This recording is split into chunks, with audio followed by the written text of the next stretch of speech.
नीतीश कुमार आपके पार्टी में नहीं है, लेकिन उनको एक संज्ञा दी जाती है पलटू राम। अब क्यों दी जाती है? क्योंकि उनका इतिहास रहा है, हिस्ट्री रहा है। मैं बिल्कुल न्यूट्रल होकर बात करूंगा आपसे। मैं जब घूमता हूं, मैं यूथ को से क्वेश्चन करता हूं, कॉलेजेस में जाता हूं, उनसे बात करता हूं, तो एक चीज़ सामने आती है कि कहीं ना कहीं उनका इन्फ्लुएंस बढ़ रहा है यूथ में। कहीं ना कहीं जो एंटी इनकम्बेंसी की बात करें तो थोड़ा सा उनके फेवर में है और बीजेपी के अगेंस्ट है। अगर वो सफल होते हैं और प्रधानमंत्री देखो, बनते हैं उनका इन्फ्लुएंस अगर बढ़ रहा है तो मैं मानता हूं कि वो और कहीं ना बीजेपी कहीं भ्रम नाकाम हो, मतलब भ्रम की राजनीति, राहुल गांधी के शिकार हो रहे हैं वो लोग। देश के लिए घातक है। आज की तारीख में एआई के इस युग में नौजवान जल्दी आउटपुट चाहता है, क्योंकि वो हाथ में मोबाइल है, हाँ, जल्दी आउटपुट चाहता है। वो 1 मिनट के रील से उनके पास इंफॉर्मेशन पहुंचता है। 1 मिनट के अंदर, मैंने कहा, सवाल के साथ जवाब आता है। हाँ, सवाल के पहले जवाब नहीं आता, साथ जवाब आने लगा है। तो स्वाभाविक रूप से कोई चीज उनको और फास्ट चाहिए होगी। लेकिन ये तय मानिए कि अगर हमारी गाय ज्यादा दूध नहीं दे रही है तो इसका मतलब ये तो है नहीं कि कसाई को बेच दो। हाँ, अपन को इंतजार करना चाहिए और या उसकी और हमको समृद्ध करना चाहिए। पीना बांट और खली उसको और ज्यादा खिला के हाँ। ये करना चाहिए, लेकिन ऐसे हाथ में नहीं जाना चाहिए जो देश के लिए घातक हो जाए। मैंने इसलिए सारे उदाहरण देश के लिए घातक क्यों है ये भी बताया आपको। बिहार इलेक्शन में आप जाने वाले हैं जी, जाने वाला और हूं। क्या लगता है आपको? जो मीडिया रिपोर्ट्स कहती हैं वहां भी एंटी इनकम्बेंसी है, नीतीश कुमार के कई सालों से राजनीति में है, ये तो उनके हर खिलाफ चुनाव के पहले एक इस तरह का भ्रम ये विपक्षी तो लोग नहीं बनाते है हैं। Anti incumbency? अरे, मध्य प्रदेश में भी यही कहा गया था कि नहीं? तो हार तो गई 19 में। नहीं, बिल्कुल नहीं आ रहे। किसको बहुमत आया? ऐसा मत कहो आप। 41% आपको वोट मिला था, लगभग लगभग उनको भी। लगभग लगभग ही था। हारे ये नहीं थे। 0.1% हारना कम था। इसको नहीं कहते, एक को भी बहुमत नहीं आया था। आठ काठ जोड़ के सरकार बनाई थी। सपा लिया था, बसपा लिया था, निर्दलीय लिए थे। और हाँ, फिर क्या हुआ? किसी के हाथ पैर लगाए, किसी का लिवर लगाया, किसी की टांगें लगाई। फिर इस दिल के टुकड़े हजार हुए, कोई यहाँ गिरा, कोई वहां गिरा। और सरकार भाजपा की आ गई थी कि नहीं आई थी?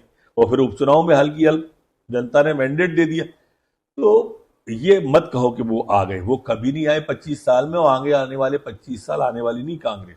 नीतीश ग्रास रूट पे खत्म हो गई है कांग्रेस। ये परजीवी पार्टी तो है, वहां पे कांग्रेस ये नहीं है ना, लालू सत्ताजीवी की पार्टी। पार्टी है? लालू की पार्टी है वहां पर, नहीं, आरजेडी है। दोनों ही है, दोनों ही है।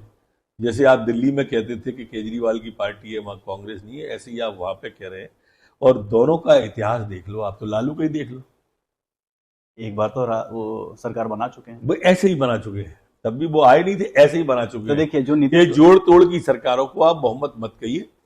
आप ये मान के चलिए कि बिहार का जंगल राज वो हरा करने आया था, जो बीच में आया था।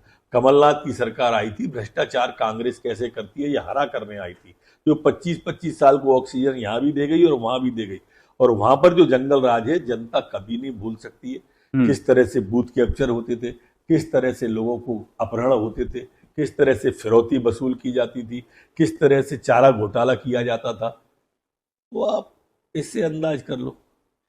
नीतीश कुमार आपके पार्टी में नहीं है, लेकिन उनको एक संज्ञा दी जाती है पलटू राम। अब क्यों दी जाती है? क्योंकि उनका इतिहास रहा है, हिस्ट्री रहा है।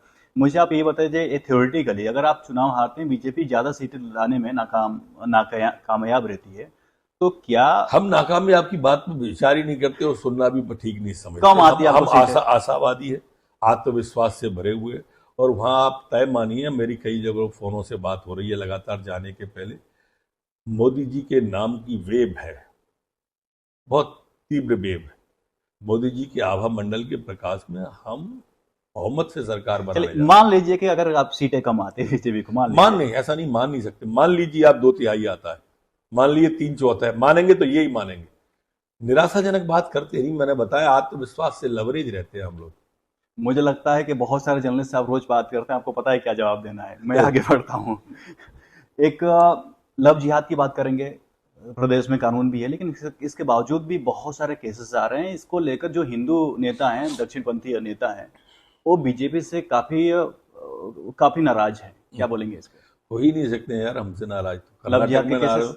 हमारे यहाँ तो तत्काल कानूनी कार्रवाई हो रही है। एक नहीं बच रहा, एक सिंगल केस नहीं ला सकते आप जिस पर कार्रवाई नहीं की है। और बता दोगे तो हम ठीक इंतजाम भी कर देंगे।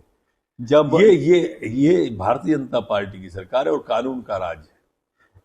फिर केसेस क्यों आ रहे हैं, क्यों नहीं लोग डर रहे हैं? ये अलग है, यहाँ संस्कार भी देना पड़ेगा हमको अपने परिवार के अंदर, अपने बच्चों के अंदर, दोनों के अंदर। ये अलग विषय हो गया और वो कानून की बात अलग हो गई। कानून अपना काम करेगा, लेकिन संस्कार देने का काम तो बालक को पालक का होता है, माता पिता का होता है, शिक्षण संस्थानों का होता है। संस्कार के लिए एक अलग विधा हमारे यहाँ पर